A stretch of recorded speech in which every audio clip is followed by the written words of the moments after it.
I am Boudica, Queen of the Iceni, and my story is one of fire and fury. In the year 60 AD, I stood against the might of Rome, a colossal empire that thought it could trample over our lands and our people. They underestimated us, believing that our spirit could be crushed beneath their sandals. But they were wrong. When the Romans invaded, they didn't just conquer. They humiliated. My daughters were assaulted and our lands were seized. I felt the rage boiling within me, a fierce flame igniting my heart. I gathered my warriors, fierce men and women who had suffered under Roman oppression. Together, we were a storm ready to unleash our fury upon those who dared to take everything from us.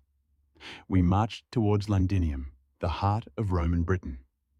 As we approached, I could see the walls of the city, a symbol of their arrogance. They thought their fortifications would protect them, but they didn't know the power of a people pushed to the edge. With each step, my resolve grew stronger. I could almost taste the smoke of their burning city. When we finally reached Londinium, we unleashed chaos.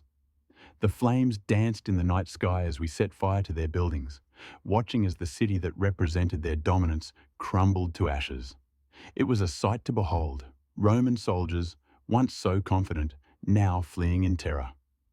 We were not just fighting for our land, we were fighting for our dignity, our right to exist as free people. But it wasn't just about destruction. It was a message, a declaration that we would not be silenced. We fought not just for ourselves, but for every tribe that had suffered under Roman rule. I wanted them to know that we would rise, that we would resist, and that we would not go quietly into the night. The flames of Londinium were not just a physical fire.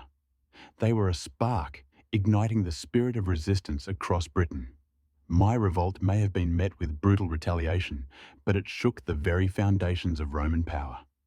I became a symbol of defiance, a name whispered in awe and fear. Though my fight was ultimately crushed, the legacy of my rebellion lived on. I showed the world that an empire could be challenged, that the spirit of a people could not be extinguished. I fought an empire, and in doing so, I carved my name into the annals of history. My story is a reminder that courage can ignite revolutions, and that even the mightiest can be shaken by the flames of a single queen's wrath.